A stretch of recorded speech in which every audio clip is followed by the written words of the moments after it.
Dear students, welcome to Stimulative Learning Platform. Myself आशीष सईद और आज हम न्यू कॉन्सेप्ट के बारे में पढ़ेंगे जो कि है रिड्यूस मास ऑफ इलेक्ट्रॉन। लिए हम टॉपिक की तरफ चलते हैं। देखिए हमने बोहर्स के मॉडल के अंदर ये स्टडी किया कि इलेक्ट्रॉन न्यूक्लियस के गिर्द रिवॉल्व कर रहा है और अगर एक इलेक्ट्रॉन हायर ऑर्बिट से लोअर ऑर्बिट में जंप करता है तो वो एनर्जी रिलीज करता है जिसको हम E2 minus E1 is equal to H nu से फाइंड कर सकते हैं।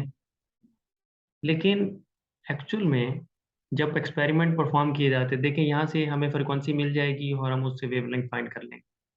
लेकिन जब एक्सपेरिमेंट परफॉर्म किए जाते थे तो एक्सपेरिमेंट परफॉर्म करते हुए वहाँ पे जो हमें स्पेक्ट्रल लाइन की फ्रिक्वेंसी वेवलेंथ मिलती थी वो इससे थोड़ी सी डिफरेंट होती थी जो ये फार्मूला सजेस्ट कर रहा था।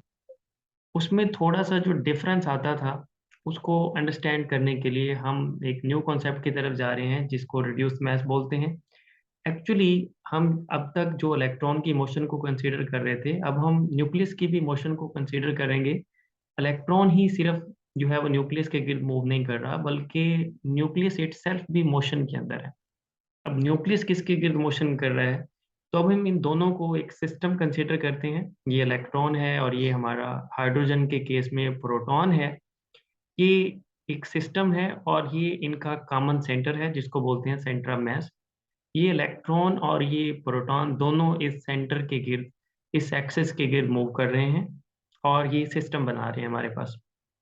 और अब ये देखें अगर हम इस सिस्टम को अगर नेक्स्ट पिक्चर में देखें तो हमारे पास ये एक्सिस ऑफ रोटेशन है जो कि सेंटर ऑफ मास पे है। न्यूक्लियस इस एक्सिस के गिर्द मूव कर रहा है और इलेक्ट्रॉन भी इसी एक्सिस के गिर्द मूव कर रहा है। और न्यूक्लियस के लीनियर मोमेंटम की बात करें तो कैपिटल पी से रिप्रेजेंट किया है। और न्यूक्लियस का मास क्योंकि ज़्यादा होता है इसको हमने कैपिटल एम से रिप्रेजेंट कर दिया। वेलोसिटी ज़्यादा होने के लिए नहीं जस्ट डिफरेंस करने के लिए इलेक्ट्रॉन से हमने यहाँ पे v की वैल्यू डाल दी और डेफिनेटली आपको पता है कि न्यूक्लियस इलेक्ट्रॉन की तरह मूव नहीं कर सकता। तो इलेक्ट्रॉन के लिए जो मोमेंटम है linear momentum p is equal to M V होगा। तो इसका मतलब है कि ये इलेक्ट्रॉन का मोमेंटम है ये हमारे न्यूक्लियस का मोमेंटम है। ओके अब हम यहाँ से एक छोटी सी कैलकुलेशन करते हैं जहाँ से हम रिड्यूस मास के बारे में इंफॉर्मेशन लेंगे। अब देखिए इलेक्ट्रॉन की भी काइनेटिक एनर्जी होगी और इसकी भी काइनेटिक एनर्जी होगी क्योंकि हम अब एक सिस्टम ले रहे हैं जिसमें न्यूक्लियस और इलेक्ट्रॉन दोनों मोशन में हैं। और इस सिस्टम की अगर हम काइनेटिक एनर्जी फाइंड करें तो काइनेटिक एनर्जी ये हमारे पास आ जाएगी न्यूक्लियस की काइनेटिक एनर्जी और ये हमारे पास आ जाएगी इलेक्ट्रॉन की काइनेटिक एनर्जी। ये पी स्केयर न्यूक्लियस के मोमेंटम को शो कर रहा है ये स्मॉल पी स्केयर इलेक्ट्रॉन के मोमेंटम को शो कर रहा है। देखिए हमने एक बात की कि ये सेंटर ऑफ मास के गिर्द मूव कर रहे हैं। अगर इन दोनों में से किसी एक का भी मोमेंटम चेंज हो जाए तो इसका मतलब सेंटर ऑफ मास शिफ्ट हो जाएगा। हमने तो कहा था कि न्यूक्लियस और इलेक्ट्रॉन मूव कर रहे हैं इस सेंटर ऑफ मास के गिर्द। तो इसका मतलब है दोनों में से किसी का भी मोमेंटम चेंज नहीं होना चाहिए दोनों का मोमेंटम सेम होना चाहिए ताकि ये दोनों इस कॉमन सेंटर ऑफ मास के गिर्द मूव करते रहें। तो इसका मतलब हम कह सकते हैं कि जिस जो हमारा इलेक्ट्रॉन का मोमेंटम है वो हमारे प्रोटॉन के मोमेंटम के इक्वल है यानी कि न्यूक्लियस के मोमेंटम के इक्वल है। अगर ये दोनों इक्वल हैं तो हमारे पास यहाँ पे जो कैपिटल पी है हम उसको स्मॉल पी से रिप्लेस कर देते हैं। तो हमारे पास क्या आ जाएगा P square over two mass of the proton plus P square over two mass of the electron. और यहाँ पे हमारे पास आ जाएगा P square over two common आ जाएगा और इसके अंदर आ जाएगा 1/m p plus 1/m e। LCM लें तो हमारे पास ये आ जाएगा me प्लस m p/me/mp। देखिए हमें पता है कि जो काइनेटिक एनर्जी होगी इन टर्म्स ऑफ मोमेंटम वो होती है P square over two M. इसका मतलब ये जो सारी टर्म है ये 1/m की इक्वल होगी तो ही हम इसको मोमेंटम की फॉर्म में लिख सकते हैं।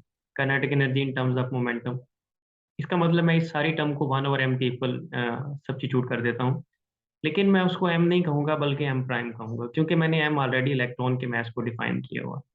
तो इसका मतलब ये 1/m prime is equal to M E plus M P over M E M P.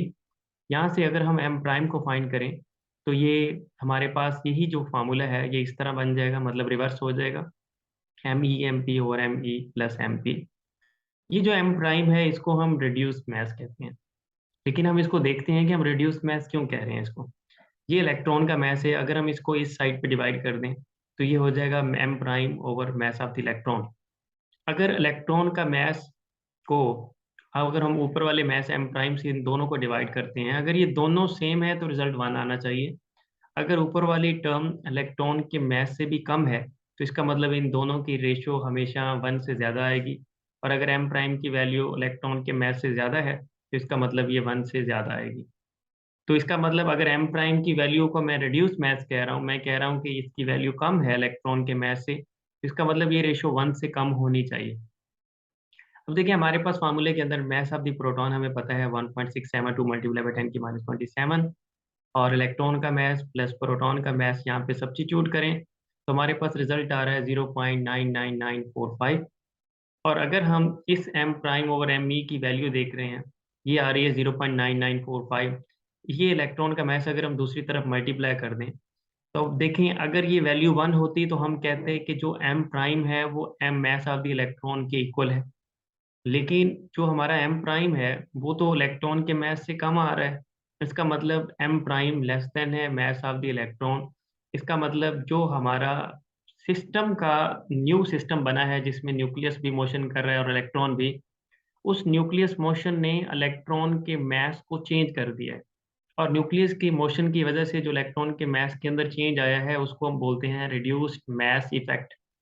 और ये जो रिड्यूस मैस है इलेक्ट्रॉन का, जो नया मैस है जो कि न्यूक्लियस मोशन की वजह से कम हुआ है, ये इलेक्ट्रॉन के ओरिजिनल मैस से कम है।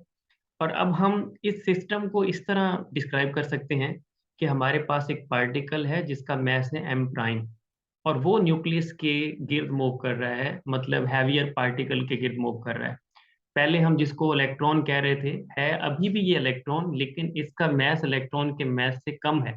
तो डेफिनेटली अब देखें ये जो न्यू मैस है एम प्राइम, ये न्यूक्लियस का मैस तो नहीं है, ये इलेक्ट्रॉन का ही मैस है क्योंकि इलेक्ट्रॉन के मैस से भी कम आ रहा है। इसका मतलब ये है तो इलेक्ट्रॉन का मैस। इसका मतलब अब हमारे पास ये जो सिस्टम है ये इस तरह का है कि हमारे पास जो मैस एम प्राइम है वो हैवी पार्टिकल के गिर्द मूव कर रहा है। तो इसका मतलब न्यूक्लियस की मोशन ने आपके इलेक्ट्रॉन के मैस को कम कर दिया है, डिस्टर्ब कर दिया है। ये जो एम प्राइम है इसको बोलते हैं reduce mass of the electron. Hope so आपको समझ आ गई होगी। Thank you for your attention. आप लोगों से रिक्वेस्ट है कि आप लोग मेरा चैनल ज्वाइन करें, क्योंकि अगर आप लोग मेरा चैनल ज्वाइन करेंगे तो इसका मतलब है ये मेरे लिए मोटिवेशन होगा कि आप लोग मेरे लेक्चर्स को लाइक करते हैं तो मैं ज़्यादा से ज़्यादा आप लोगों के लिए लेक्चर्स रिकॉर्ड करूँगा। जज़ाकल्लाह।